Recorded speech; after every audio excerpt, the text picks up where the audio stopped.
Baik teman-teman, Assalamualaikum warahmatullahi wabarakatuh. Sebelumnya saya akan memperkenalkan diri terlebih dahulu. Perkenalkan, nama saya Zaidan Hakim dari Prodi Ilmu Al-Quran dan Tafsir, Fakultas Usuluddin dan Dakwah, UIN Madura.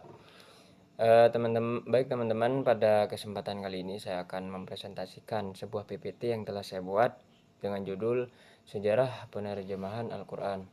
Baik, tanpa berlama-lama demi mempersingkat waktu, di sini saya akan langsung masuk kepada pembahasan yang pertama, yaitu latar belakang penerjemahan Al-Quran.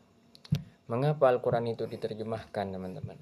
Yaitu di sini ada beberapa poin penting yang melatar belakanginya.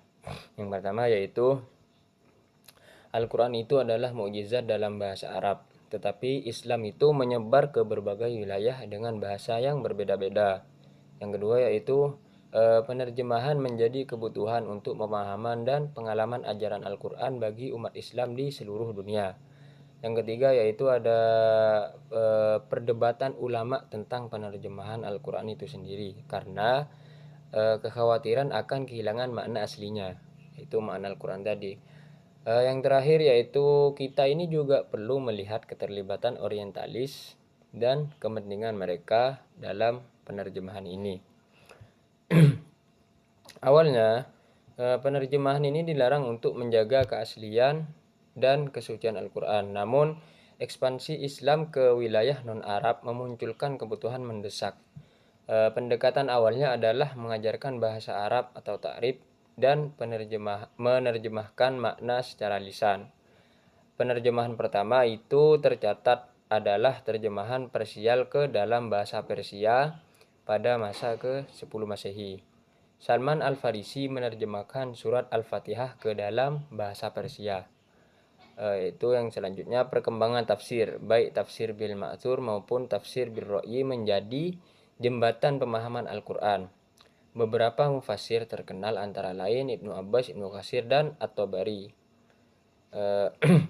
Baik, masuk kepada pembahasan yang selanjutnya, yaitu perkembangan penerjemahan di dunia barat. Di dunia barat, motivasi awal penerjemahan Al-Quran itu didorong oleh kepentingan polemis, misionaris, dan orientalis.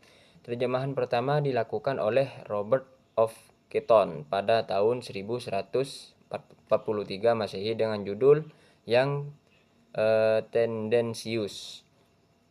Karakteristik terjemahan awal ini seringkali tidak akurat, bahkan dengan distorsi yang disengaja dan bias anti-Islam. Tujuannya adalah memberikan senjata intelektual melawan Islam.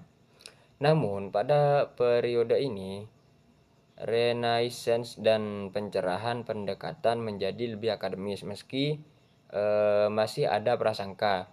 Terjemahan ke dalam bahasa Italia 1547 dan Jerman 1616 itu mulai muncul.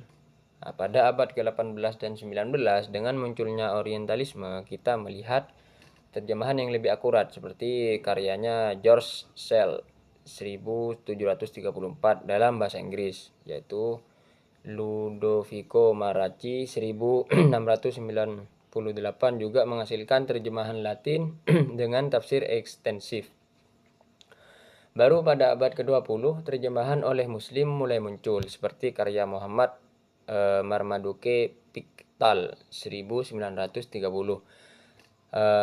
Selanjutnya ada Abdullah Yusuf Ali 1934 yang sangat berpengaruh dengan catatan kaki detail, dan Muhammad As'ad 1980 yang interpretatif, kontekstual, dan modern. Masuk kepada penjelasan selanjutnya, yaitu sejarah penerjemahan di Indonesia. Bagaimana dengan Indonesia sebelum abad ke-20? Al-Quran ini dipelajari melalui pesantren dengan metode sorogan, bandongan, dan makna gundul. Terjemahan lengkap pertama ke dalam bahasa Melayu Indonesia dilakukan oleh Mahmud Yunus pada 1938. Setelah kemerdekaan, pemerintah melalui Departemen Agama membentuk tim penerjemah pada tahun 1965.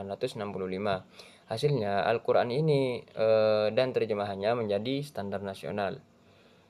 Pada masa Orde Baru, muncul terjemahan dengan pendekatan estetika sastra oleh H.B. Yasin 1978. serta tafsir-tafsir monumental seperti tafsir Al-Azhar karya Buya Hamka dan tafsir Al-Misbah karya Muhammad Quraish Shihab.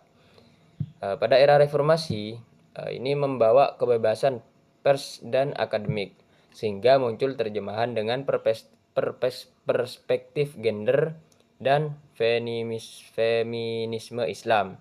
Selain itu, kita juga menyaksikan digitalisasi Al-Quran melalui aplikasi smartphone. Baik teman-teman, mungkin cukup sekian presentasi yang bisa saya sampaikan. Kurang lebihnya saya mohon maaf. Wassalamualaikum warahmatullahi wabarakatuh.